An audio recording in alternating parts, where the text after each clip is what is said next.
ಶುಭೋದಯ. ಯೇಸುವಿಗೆ ಸ್ತೋತ್ರ. ಇಂದು 1 ಜುಲೈ 2025. ಕೊಲೊಸೆ ಪಟ್ಟಣವು ಆಸ್ಯ ಸೀಮೆಯ ಪ್ರಾಚೀನ ಸಂಸ್ಥಾನವಾದ ಫ್ರಿಜಿಯ ಸಂಸ್ಥಾನದ ಒಂದು ಪ್ರಮುಖ ನಗರವಾಗಿತ್ತು. ಹೊಸ ಒಡಂಬಡಿಕೆಯ ಕಾಲದಲ್ಲಿ ಇದು ರೋಮನ್ ಸಾಮ್ರಾಜ್ಯದ ಭಾಗವಾಗಿ ಮಾರ್ಪಟ್ಟಿತು. ಕೊಲೊಸೆ ಪಟ್ಟಣವು ಲೈಕಸ್ ನದಿಯ ಕಣಿವೆಯ ಪ್ರದೇಶದಲ್ಲಿ ಇದ್ದದ್ದರಿಂದ ಈ ಪಟ್ಟಣವು ಪ್ರಮುಖ ವ್ಯಾಪಾರ ಕೇಂದ್ರವಾಗಿ ಮಾರ್ಪಟ್ಟಿತ್ತು.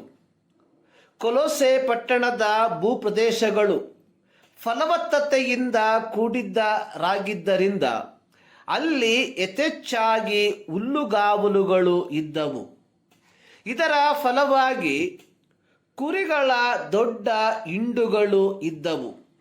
ಈ ಪ್ರದೇಶವು ಉಣ್ಣೆಯ ಉದ್ಯಮದ ಸಂಬಂಧಿತ ಪ್ರಮುಖ ವ್ಯಾಪಾರ ಕೇಂದ್ರವಾಗಿ ಮಾರ್ಪಟ್ಟಿತು. ಪೌಲನು ತನ್ನ 3ನೆಯ ಸುವಾರ್ಥ ಪ್ರಯಾಣದಲ್ಲಿ ಎಫೆಸ ಪಟ್ಟಣದಲ್ಲಿ 3 ವರ್ಷ ಸುವಾರ್ತೆಯನ್ನು ಪ್ರಕಟಿಸಿದನು. ಈ ಸಂದರ್ಭದಲ್ಲಿ ಆಸ್ಯ ಸೀಮೆಯಲ್ಲಿ ವಾಸವಾಗಿದ್ದ ಯಹೂದ್ಯರು, ಗ್ರೀಕರು ಎಲ್ಲರೂ ಕರ್ತನ ವಾಕ್ಯವನ್ನು ಕೇಳಿದರು. ಹೀಗೆ ಪೌಲನ ಮೂಲಕ ಸುವಾರ್ತೆಯನ್ನು ಕೇಳಿಸಿಕೊಂಡವರಲ್ಲಿ ಎಪಫ್ರನು, ಫಿಲೋಮೋನನು ಸೇರಿದವರಾಗಿದ್ದರು. ಇವರು ಕೊಲೊಸೆ ಪಟ್ಟಣದವರು. ಹೀಗಿರಲಾಗಿ ಕೊಲೊಸೆ ಪಟ್ಟಣದ ಸಭೆಯು ಧನಿಕನಾಗಿದ್ದ ಫಿಲೋಮೋನನ ಮನೆಯಲ್ಲಿ ಎಪಫ್ರನಿಂದ ಸ್ಥಾಪಿತವಾಗಿರಬಹುದೆಂದು ಭಾವಿಸಬಹುದಾಗಿದೆ. ಪೌಲನು ರೋಮ್ನಲ್ಲಿ 2 ವರ್ಷ ಸೆರೆಯಾಗಿದ್ದ ಕಾಲದಲ್ಲಿ, ಅಂದರೆ AD 60 ರಿಂದ 62 ಕಾಲಘಟ್ಟಗಳಲ್ಲಿ ಪೌಲನು ಈ ಪತ್ರಿಕೆಯನ್ನು ಬರೆದಿದ್ದಾನೆ.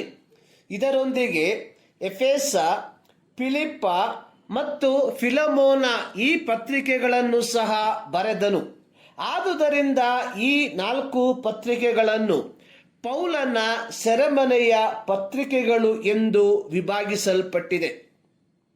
ಪೌಲನು ಈ ಪತ್ರಿಕೆಯನ್ನು ಬರೆದ ಉದ್ದೇಶ ಅನ್ನುವಂಥದ್ದು ಎಪಫ್ರನಿಂದ ಸತ್ಯೋಪದೇಶವನ್ನು ಕೇಳಿಸಿಕೊಂಡು ಕಲಿತುಕೊಂಡಿದ್ದ ಕೊಲೊಸೆ ಪಟ್ಟಣದ ದೇವಜನರು ಆರಂಭ ಕಾಲದಲ್ಲಿ ಅವರು ನಂಬಿಕೆಯಲ್ಲಿ ದೃಢತೆಯುಳ್ಳವರಾಗಿದ್ದರು. ಆದರೆ ದುರ್ಬೋಧಕರ ಬೋಧನೆಗೆ ಕಿವಿಗೊಟ್ಟಿದ್ದರ ಫಲವಾಗಿ ಮೋಸದ ಬಲೆಗೆ ಸಿಕ್ಕಿ ಹಾಕಿಕೊಂಡು ನಿಜವಾದ ನಂಬಿಕೆಯಿಂದ ವಿಚಲಿತರಾಗಿ ಹೋದಂಥವರನ್ನು ತಿರುಗಿ ಸ್ವಸ್ಥ ಬೋಧನೆಯಲ್ಲಿ ದೃಢಪಡಿಸಲು ಪೌಲನು ಈ ಪತ್ರಿಕೆಯನ್ನು ಬರೆದಿದ್ದಾನೆ. ಪೌಲನು ತನ್ನ 3ನೆಯ ಸುವಾರ್ಥ ಪ್ರಯಾಣವನ್ನ ಮುಗಿಸಿ ಹಿಂತಿರುಗಿ ಯೆರೂಸಲೇಮಿಗೆ ಹೋಗುವಾಗ ಎಫೆಸ ಸಭೆಯ ಹಿರಿಯರನ್ನು ಮೆಲಿತಕ್ಕೆ ಕರೆಸಿ ಅವರನ್ನು ಎಚ್ಚರಿಕೆ ಪಡಿಸುವಂಥದ್ದನ್ನು ಅಪೊಸ್ತಲರ ಕೃತ್ಯ 20ನೇ ಅಧ್ಯಾಯದ 29ನೇ ವಾಕ್ಯದಲ್ಲಿ ಕಾಣುತ್ತೇವೆ.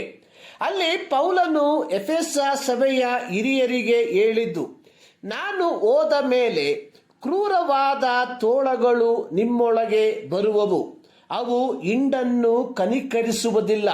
ಇದಲ್ಲದೆ ಕೆಲವರು ಎದ್ದು ವ್ಯತ್ಯಾಸ ಬೋಧನೆಯನ್ನು ಮಾಡಿ ಯೇಸುವಿನ ಶಿಷ್ಯರನ್ನು ತಮ್ಮ ಹಿಂದೆ ಎಳಕೊಳ್ಳುವರು.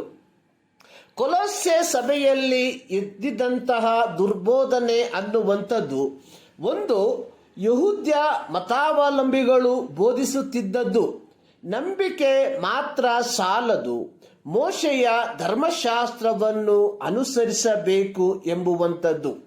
2, ಆಧ್ಯಾತ್ಮಿಕ ರಹಸ್ಯಗಳ ಜ್ಞಾನ, ಅಂದರೆ ತತ್ವಜ್ಞಾನದ ಬೋಧನೆ ಅವಶ್ಯ ಎಂಬುದಾಗಿ. 3, ದೇವರಿಗೆ ಮಧ್ಯಸ್ಥನಾಗಿ ದೇವದೂತರ ಪೂಜೆಯನ್ನು ಪ್ರೋತ್ಸಾಹಿಸುವಂತಹ ಬೋಧನೆ. 4, ನಾಸ್ತಿಕವಾದ ಅಂದರೆ ಯೇಸು ಕ್ರಿಸ್ತನ ದೈವತ್ವವನ್ನು ಅಂಗೀಕರಿಸದವರು ಇತ್ಯಾದಿ ಗುಂಪುಗಳು ಕೊಲೊಸೆ ಪಟ್ಟಣದ ದೇವರ ಸಭೆಯಲ್ಲಿ ಜನರನ್ನು ಕ್ರಿಸ್ತನಿಂದ ಅಗಲಿಸುತ್ತಾ ತಪ್ಪು ದಾರಿಗೆ ನಡೆಸುವಂತದ್ದಾಗಿತ್ತು. ಆದರೆ ಪೌಲನು ತನ್ನ ಪತ್ರಿಕೆಯ ಮೂಲಕ ಕೊಲೊಸೆ ಪಟ್ಟಣದ ದೇವರ ಮಕ್ಕಳಿಗೆ ಯೇಸು ಕ್ರಿಸ್ತನು ನಿಮ್ಮಲ್ಲಿದ್ದು ನಿಮ್ಮ ಪ್ರಭಾವದ ನಿರೀಕ್ಷೆಗೆ ಆಧಾರಭೂತನಾಗಿದ್ದಾನೆ ಎಂಬುದನ್ನು ದೃಢಪಡಿಸುವಂತವನಾಗಿದ್ದಾನೆ. ಪ್ರೀತಿಯ ದೇವಜನರೇ, ನಾವು ವಾಸಿಸುವ ಈ 21ನೇ ಶತಮಾನದಲ್ಲೂ ನಾವು ಒಳಗೊಂಡಿರುವ ಕ್ರೈಸ್ತ ಸಭೆಗಳಲ್ಲಿ ಇಂತಹ ದುರ್ಬೋಧನೆಗಳು ಹೆಚ್ಚಾಗಿ ವ್ಯಾಪಿಸಿರಲಾಗಿ ನಾವು ಮಾಡಬೇಕಾದದ್ದು ಯೂದನು ತನ್ನ ಪತ್ರಿಕೆಯಲ್ಲಿ ಬರೆದಿರುವಂತೆ ದೇವಜನರಿಗೆ ಒಂದೇ ಸಾರಿ ಒಪ್ಪಿಸಲ್ಪಟ್ಟ ನಂಬಿಕೆಯನ್ನು ಕಾಪಾಡಿಕೊಳ್ಳುವುದಕ್ಕೆ ಹೋರಾಡುವಂಥದ್ದು. ಈ ಮುಂಜಾನೆಯಲ್ಲಿ ಸರ್ವಶಕ್ತನಾದ ದೇವರು ಈ ಮಾತುಗಳ ಮೂಲಕ ನಿಮ್ಮನ್ನು ಆಶೀರ್ವದಿಸಲಿ.